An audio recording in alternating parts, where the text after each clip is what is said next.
Hello everybody, it's Merlin here once again. We are doing Sopranos with Dan. Hey guys. And we are now on Season 6. Now, going into this, just to give you guys a little recap, Dan felt like Season 5 was a bit of a drawback from a misstep. Previous couple seasons. A couple really good episodes towards the end. I think Season 5 is okay, but I think it's probably one of the weaker seasons. Going into Season 6, we're starting to enter the final culmination of a lot of story arcs for Tony's character and everyone else. Things will come to a head. There's a lot more violence, a lot more intensity. But a lot of stuff happens, and the Season 6, Part 1, 2, or Season 7 are generally pretty highly regarded within the series, so I am curious to see what Dan thinks of it. Okay. Well, I guess let's just get started, and then we'll sort of, as we go along, you'll find out. Yeah, I guess so. Let's start with the first episode. Okay, then. So the season premiere is called Members Only, and 2 years have passed now since the end of Season 5. A big gap for once. Yeah, especially after like 3 and 4 were the same thing. Mm-hmm. 5 was pretty much right after 4. But here, there's a lot of things happening. Janice and Bobby have a daughter already. Mm-hmm. So in those 2 years, she got pregnant and gave birth. Little wee one. Johnny is still in jail. Johnny Sack. He got arrested at the end of 5, so he's still there. What else? Phil now is running the New York syndicate. Phil Leotardo, yep. Yep. Okay, so in this specific episode, that's just sort of the setup. In this specific episode, Hesh and his son-in-law become the victims of this brutal assault. Oh, yeah. Eli is the kid, and they get beaten up. And they like Hesh, so it's probably upsetting. I do like Hesh, actually, yeah, so that kind of bummed me out. Let's see. Eugene is this like major plot point. I don't really know him from any of the other episodes, but it wasn't his first appearance. But Eugene Pontecavo, something like that.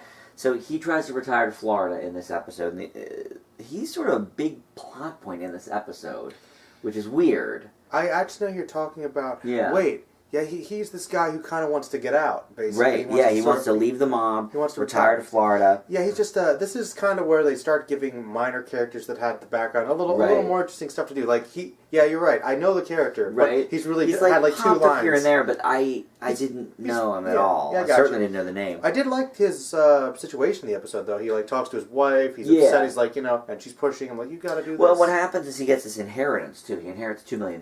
Yeah. And so that's, like, a whole... And he's like, thing. I can get out of the mafia now. Right. Now I have the means to do that. And I believe Tony keeps kind of putting off, well, we'll talk. We'll talk, like... Yeah. You can't leave. Well, and, basically, Tony, like, denies him leaving. He says, you're not leaving. You got work to do up here. Yeah, you got work to do. So the work he decides to do is to kill himself in his basement, hangs himself. Now, what do you think that's trying to say? Because I'm curious. What do you think that's all about? Well, certainly... it says a few things. It says you can't buy your way out of the mob. You say there's no way out. The only way out is, Bobby's dead. Yeah, basically by hook or by crook, you're going to either die or, that's your life. Sounds like it could be thematic for how things are playing out. I mean, it certainly has been building up to that with certain other people. I mean, obviously Adriana did not want to be an informant. No. So she met her fate, and Christopher's almost died a few different times. Mm-hmm. All right, let's see. Also in this episode, Uncle Junior really is losing his mind here. He's really battling with dementia, and at the end of the episode, he ends up shooting Tony. Pretty big stuff. Pretty crucial plot point here. I am curious, because that actually leads into a lot of stuff. This takes Junior and Tony's relationship into a very different direction. Mm-hmm. There's actually an individual that you and I work with that we used to talk about this. You know him as Joe. Joe. And he said that, you know what, I hate Junior now. I hate him. He's a terrible person, terrible character. I'm like...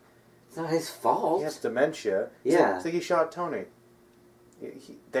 Yes. I did, but he didn't know that he was Tony. No. He didn't really even know that he was holding a gun, I don't think. No, he thought it was like somebody attacking him from way back when. Right. So I don't... Do you think it might be... Some people might think it is subversive, like how back in Season 1 he was trying to kill Tony. He was literally trying to kill him. So maybe this is some old feelings deep down. He hates Tony. I think that's a little bit of a stretch. I think it is, too. That honestly didn't even occur to me. I mean, yeah, the parallel occurred to me, but it didn't occur to me that, like, that could be some deep-seated, still some hatred from 5 seasons ago. I mean, I doubt it, but in all honesty, I know Tony might feel that way. Right. So, Yeah, well, and think about it. As we move on, I mean, obviously Tony has... Well, he tried to kill me again. Yeah, Tony's not been real happy with Junior lately. He hasn't, but anyway, he pretty much practically disowned him once anyway. Right, correct. So let's see, what else? Oh, the only other thing really in this episode is that AJ has really awful long hair. I hate the AJ look of season 6. He's like this punk. I mean, he's always been a kind of a punk, but like he's got this like growing his hair out. Didn't care for it. You just don't like the Cobain thing. No, yeah, it was like, first of all, we're in, 2006 now? Let that go. Like, he looked like me in high school, but I graduated in high school in 95, so it was a little bit alright. Maybe he's going for a retro thing. I didn't care for it. Once again, nothing positive about AJ. I know. He's the worst. No, I thought this was an interesting way to start the season. I thought the way they introduced the whole Eugene character and demise in the one episode was very interesting. So yeah, I thought this was a good season opener. It's an A-. Oh, great. That's a good start. Starting on an upswing here. So number 2 is called Join the Club. And here it takes the other route. I really, these Tony Coma episodes, not feeling them. So you don't like the dimension? I don't like the Tony Coma episodes and everything that comes with it. I don't like the hospital scenes with the family. So really there's a few episodes here. 2 and 3 is when he's deep-seated in this coma and has these, I don't know what you call them in a coma. They're not really dreams, but alternate realities or whatever. Basically, it's a really deep dream that he's in. Basically, subconscious dream sort of thing. So, in this episode, and it continues a bit into the 3rd episode as well this season, he finds this new identity. Basically, he finds this guy, Kevin's wallet, who happens to look a lot like him when he's at a business meeting. And everything is sort of the same, but very different. Like Carmela's still my wife. Yeah, like Carmela's still his wife, but I'm a normal guy. He's normal, and he's not in the mob. Just completely different life. Yeah. Right. And, I mean, I can get behind the themes that they're trying to explore with it. Saying, like, okay, obviously Tony was just shot by his uncle in the previous episode, so subconsciously he's dealing with a lot of those issues, like, well, if I wasn't in the mob in the first place, none of this would have happened, etc., etc. But it's sort of like when Iron Man 3 had Tony Stark walking around the whole movie and he wasn't Iron Man. Like, if you watch The Sopranos, you want to see Tony being Tony. Mm-hmm. And I couldn't really get behind the whole concept of this entire other life. I thought it might have been good as like a vignette, but to string it through 2 episodes, I was not feeling it. So the other things that happened in this episode is really all surrounding the coma and the hospital. We see a lot of scenes with Carmela and AJ, Carmela and Meadow, different people, basically watching over Tony. Trying to figure out what's going on. So finally at the end of the episode, AJ finally steps up here and becomes, the man. The man here. Because earlier in the episode we find out he isn't really in school anymore.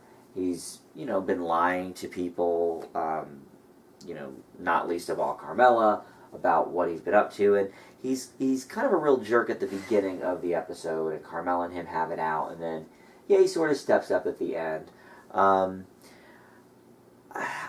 I can't give the episode too high of a grade just because I really thought the subconscious dream state was just too much in it. Okay. So it's a B- for me. Okay.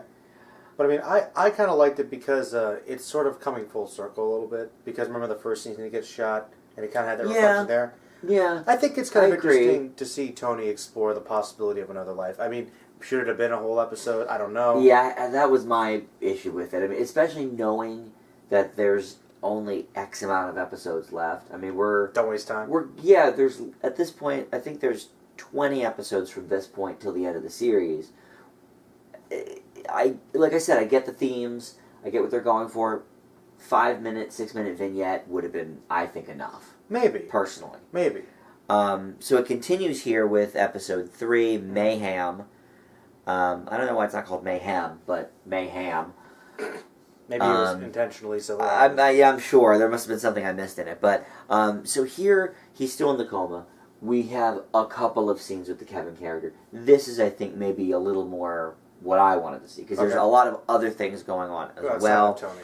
Silvio and Paulie have some dealings here, which we like. Stuff to do.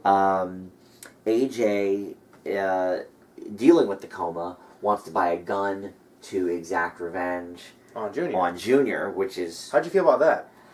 I thought it was interesting. I mean, obviously, I think AJ doesn't really quite understand either the whole dementia state. Apparently not.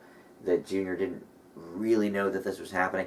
And, to us, as the viewer, yeah, it's been 2 years since the end of Season 5, so, we don't know how quickly he's diminished in his mental faculties. So, I think that says something too.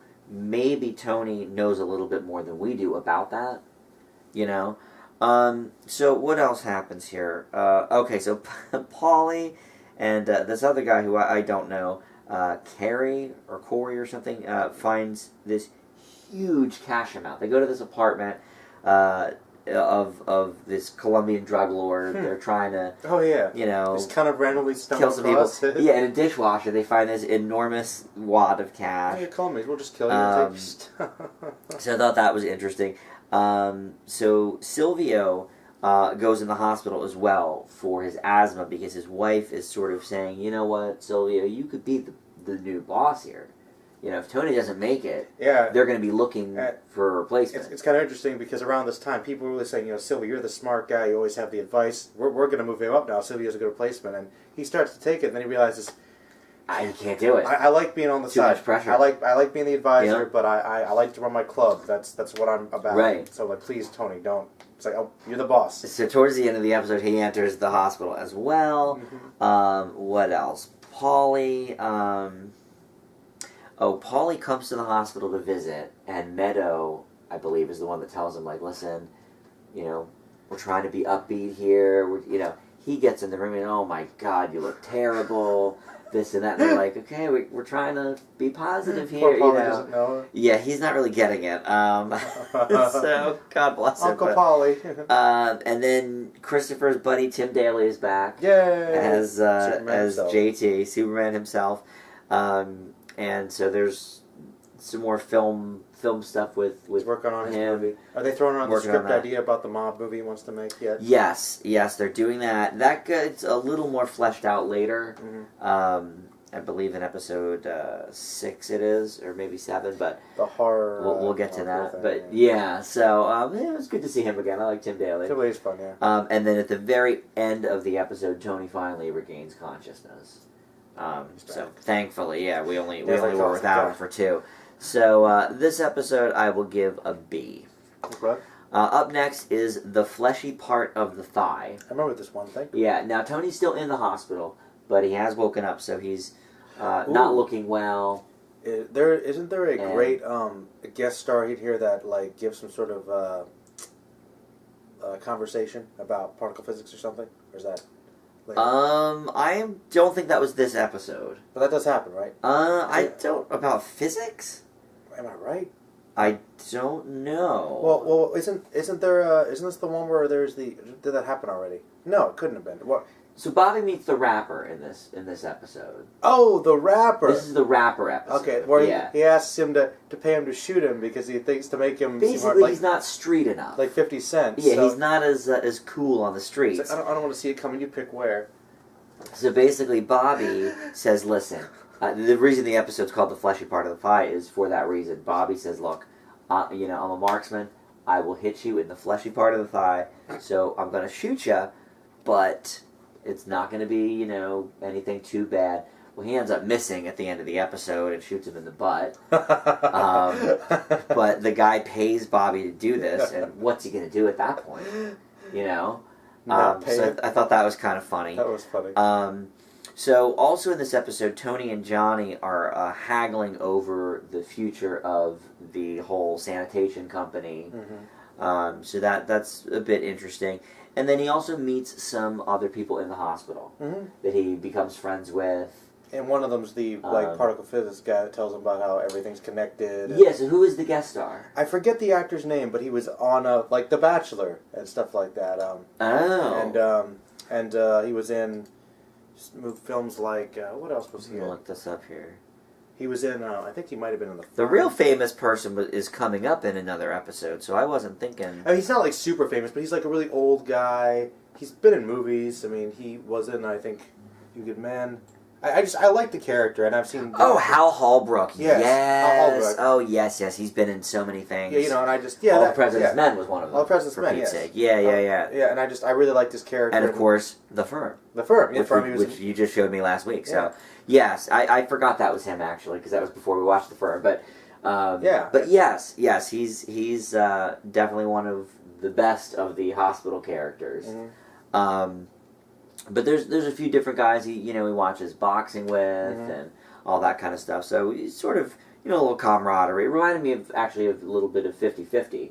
The movie where Joseph Gordon-Levitt has cancer and then he goes in and meets all these people of different walks of life. Yeah, all different kinds of people start hanging out with Tony, and he's like the party to go to basically. Yeah, at his which room. Is not. I mean, he's a people mobster, respect him, but yeah, he doesn't have like a lot of chill time with random people. No, it's kind of cool. The best he got to see with that was the one time he tried to hang out with his doctor and his friends, and they started saying, "Oh yeah, I know John Gotti." On the golf course and everything. That's pretty good. So, and then here, the real meat of this episode though is Paulie. He finds out that his mother is not his mother. Is not his real mother. That his real mother is his aunt, and vice versa. Dude, I'm telling you, that was heavy. That was heavy. It's really heavy. That stuff. for me, dude, that is was far and away one of the best, backstories or twists. I guess it's not. Yeah, I guess it's not a backstory because he's just finding out about it when we find out about it. I just think it's funny because maybe twist is the right way. One of the most likable little things about Paulie is that it's kind of weird. Even though he can be a very mean guy, he's a very emotional person. Yes, he cares a lot when he cares, and he loves his mother. As you know, he'd do anything for her. So to find out that basically his whole life, this aspect of it is a lie. Huge deal for him, and he ends up cutting off his mother. He throws her TV out the window. She's in this home that he pays for, and he says, "You know what? We're done. You lied to me my whole life." And then Tony sort of turns him around on that and talks him out of that and says, "Look, he's like, so what? This is your mom. She raised you. She loves you. Doesn't matter. I like that. So what? Well, and I think what that said to me was because he had struggled so much with his own mother. And by comparison, they had this great relationship their whole life. Don't throw it away. Don't throw it away. Use me as the example. My mom was horrible. We had a really awful relationship. You don't have that. She has cared for you forever. Which is funny because every time he ever tried to bring up something about his mother moving her into that home, he wouldn't really even try to engage in conversation. Right, that is true. Maybe he did feel angry about that to some extent, but the truth kind of comes out, I think. Yeah, that's true. It's great stuff for Paulie. So, yeah, this was a real good episode. It's an A-. Up next is Mr. and Mrs. John Sacramone Request, and that is Johnny Sack's daughter getting married. Now, okay, this, I think, okay, well, tell me, Dan, about this episode. Okay. I think this is a very good episode. I think for Johnny Sack, and it is, and I'm hoping to hear something from you about Johnny Sack, at least this episode. Okay, so in the beginning of the episode, we see him sort of petitioning to get released for as long as he can, the day, whatever, for this wedding, and then we see them grant him that, for a few hours, and then in the jail cell, or not in a cell, but in jail, he's planning the wedding with his buddies in there. Oh, we're gonna have this kind of thing. We're gonna do this, and so it was cute. It was a side that we don't see of Johnny. Too much. It was a little much, maybe, but yeah. Happy to see something good from him. I kind of was, yeah, actually. So I thought that was cool. Okay, so Phil tells Tony that Johnny Sack wants him to take out the New York boss Rusty in this episode, and so that's sort of put to the side for right now.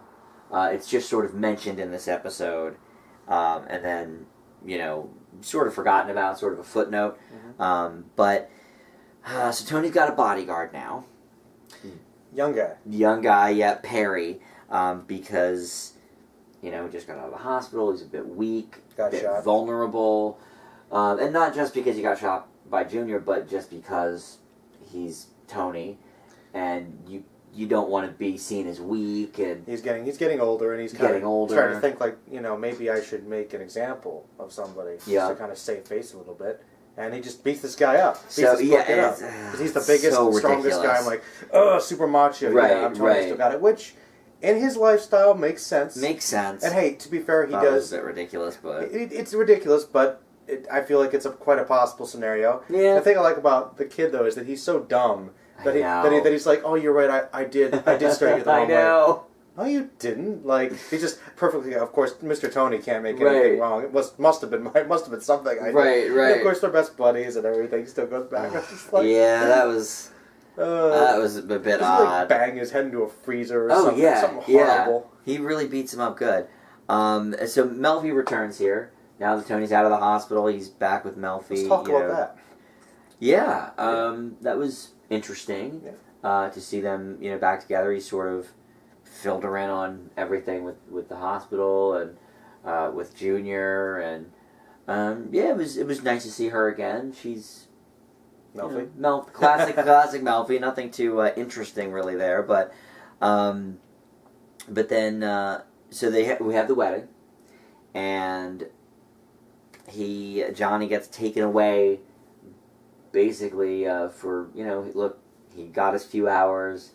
The bodyguards, or not bodyguards, but the FBI agents were not very loose with they weren't very delicate terms. Yeah, I mean, they really were like, listen, it's time to go. And his daughter was like, well, can he at least eat cake or something? Well, yeah, watch me cut the cake, have a slice. Well, we can give him a slice to take with him, back to jail. Oh, thank you so much, So tensions are running real high, and eventually a big fight breaks out because the wedding guests are not having this at all. So, so that happens. His wife ends up fainting from everything. She can't handle it. So it's a big hullabaloo at the wedding, which is unfortunate. Yeah. I feel like that girl's day is ruined forever. Yeah, I mean, it's not a great way to remember your wedding. Yeah. And I believe Johnny actually is like crying, like he's getting carried away. Yeah. He definitely you definitely see a different side of him, a more sentimental side here. Now they notice he's not in control. But then he still wants Tony to take out Rusty, so it's like he can't do it, he's still part of it. I didn't have a ton of sympathy for him in this episode, to be completely honest. Wow. Just hate Johnny. I mean, how do you feel about that? I mean, were you sympathetic to his? I mean, I've always kind of liked Johnny. I always felt like he was hard business. He had to be the big guy in New York. But I felt like he genuinely did like Tony.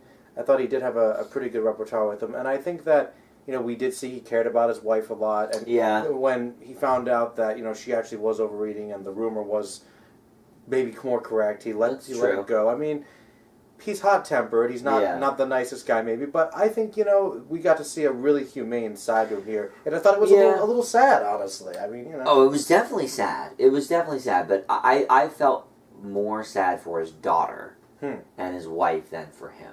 But like we talked about, I guess at the end of the season 5 wrap up, we see a skewed perspective. Yeah. Because we see it through Tony's eyes and through the Jersey Mafia's eyes. not so much with the New Yorker. So it is true that Johnny, I'm sure, has his softer side, but I definitely felt more sympathy for his daughter. Okay. In this episode. That's fine. I mean, as long as you could see that it was a bad thing. Yeah, for sure. And then at the very end of this episode, we see Vito in his full leather outfit at the gay bar. This is what I wanted to talk to you about. And this is because was building up. You mentioned this the construction site, the middle of season 5. We sort of get these hints that maybe he's interested in Meadow's boyfriend, and it's like, yeah, because we didn't really talk about it. I know that you said something was up, and even you didn't really say explicitly what it was. No, well, yeah, because they sort of. I personally thought it was pretty hinted at. I think there was a scene where where her boyfriend was at the construction site really early, and he sees them in the car with another guy getting up quickly. And so it's like, you didn't mention that. I was like, no, you missed I that? didn't. I wasn't sure where it was going to go. So you didn't want to, maybe think it's just one thing they might forget. I just thought, okay. Some random mobster. Just because for that episode, obviously, the thought from Finn was that he's gay and that I don't know what we're going to do. What will happen? We'll just let this go, and maybe Vito just might be gay in the background. Yeah, so I didn't know if they were going to come back to it or not. Well, and boy, do they ever. Vito is a big part of these last couple of seasons. Yes, he is, and he is also big with the gay here. Vito's homosexual. So they find him, and obviously in this community, it's not looked upon very favorably. Nope. So that was sort of the end of this episode. So I like this one as well. It's another A- for me. So episode 6 is called Live Free or Die. Hard? Or Die Hard, yes. Much better than that movie, though. So this sort of takes us back to where we were kind of before the hospital stuff. It's a lot of stuff about the different families fighting.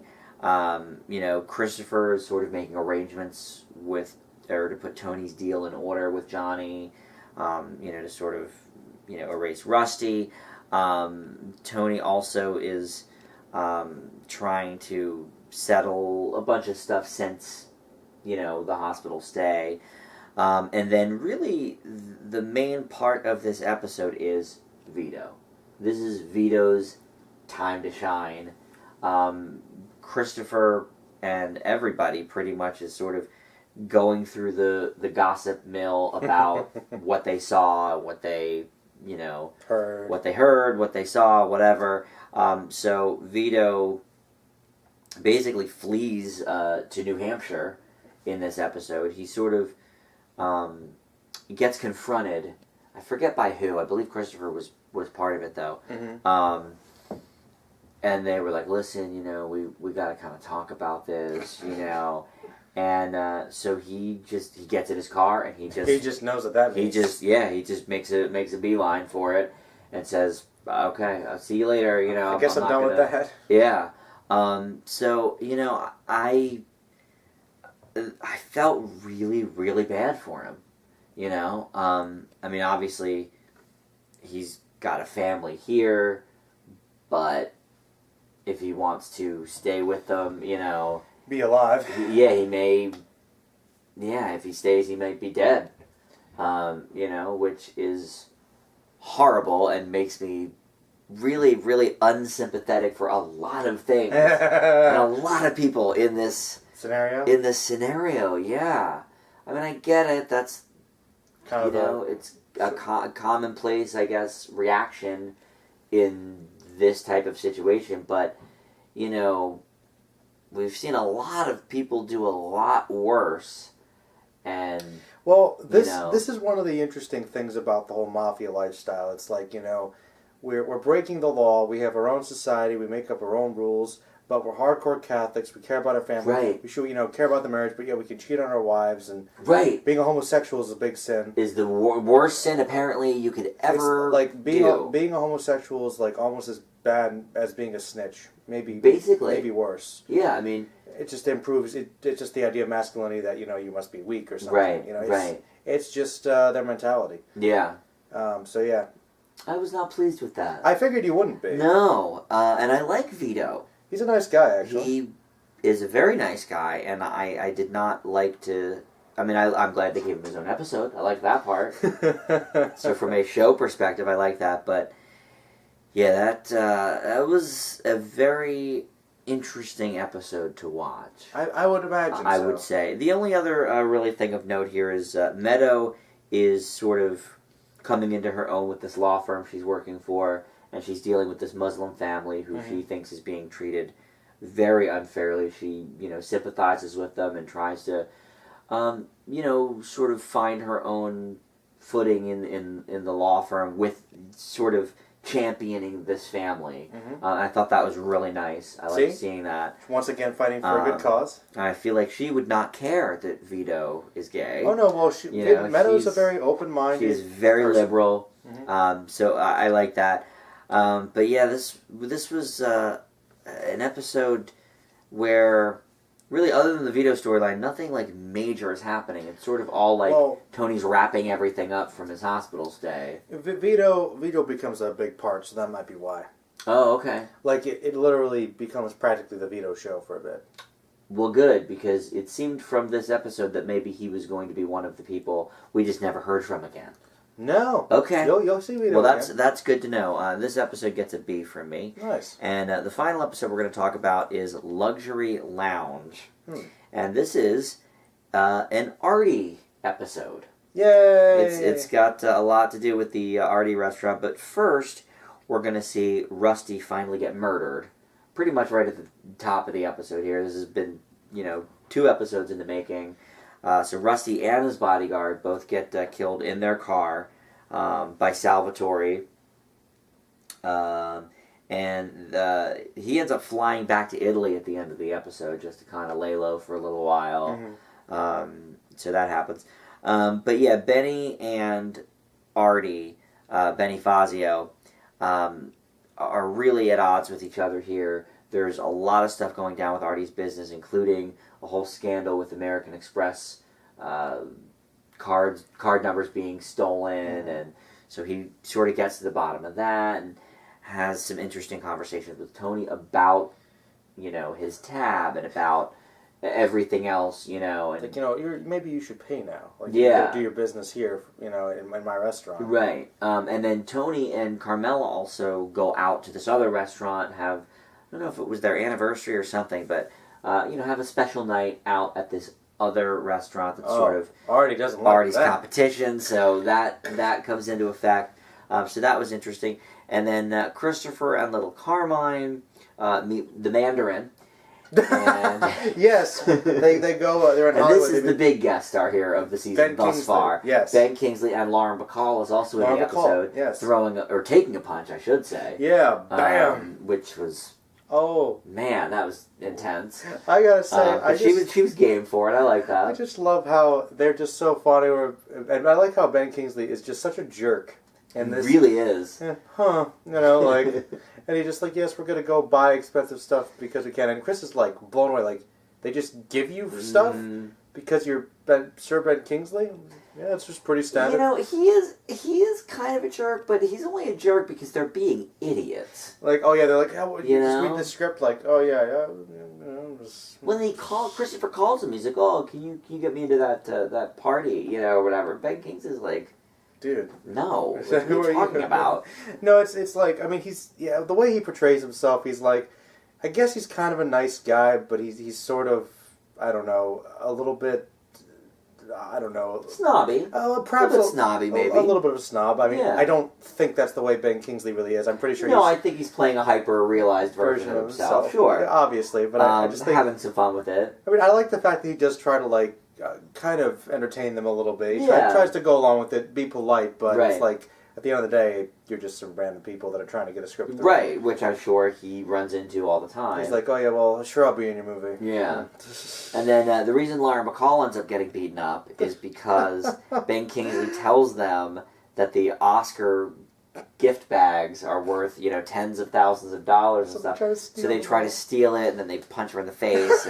And I couldn't believe that. That was crazy. But I liked it that she was all for it. Like, as an actress, I was like, yeah, I'll be in this scene where you punch me. But yeah, so I thought this was a fun episode. It sort of harkens back to some of those more classic, fun Sopranos like B stories. Yeah. That I like. So that's an A- for me. I really like that Artie's a great character, and he hasn't been in it too much lately. So I like that he sort of had his own episode here. So far, better than season 5. Better than season 5. Certainly not up to the heyday of 3 and 4. But definitely there's some interesting things happening. I'm happy to know that Vito plays more into it as the episodes go on. Anything in particular looking forward to for the rest of this? How things are going to go? Well, I'm certainly interested to see how Meadow is progressing. I thought one of the most interesting storylines, that it really was like a C story. I mean, it really didn't touch on it much, but I really like where her character is headed. I like that she's getting involved with, these social causes and stuff. More so than AJ.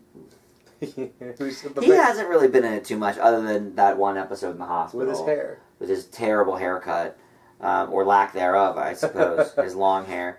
But, I'm interested to see what is going to continue happening with Tony and Johnny. Especially now that he put out the hit on Rusty. It happened. Now where does that leave the two of them? Because that was a big favor that he did. So that's interesting. I don't know. There's not much going on with some of the side characters that were very heavily focused on in 5, like Janice and Bobby. I guess they're taking care of the newborn, but we haven't seen them too much. They showed up at the hospital, but... It seems the way Sopranos does things is they just take certain groups of people in an episode, Mm-hmm. you watch them, and then you might come back to other people later. People have their whole episodes, and then there's really spread apart. Yeah, so, we'll see what they're up to, I guess, later maybe. I'll see Bobby, of course. But yeah, so... there's 6 more episodes of this season, and then the 8 episodes of Part 2, and that's it. So there's only 14 more episodes to talk about. We'll see what happens. Sounds good, man. Yeah. Yeah. Well, hey, that's the first part of your season 6. Yeah, thanks for watching. Part 1, yeah. All right, guys. See you later.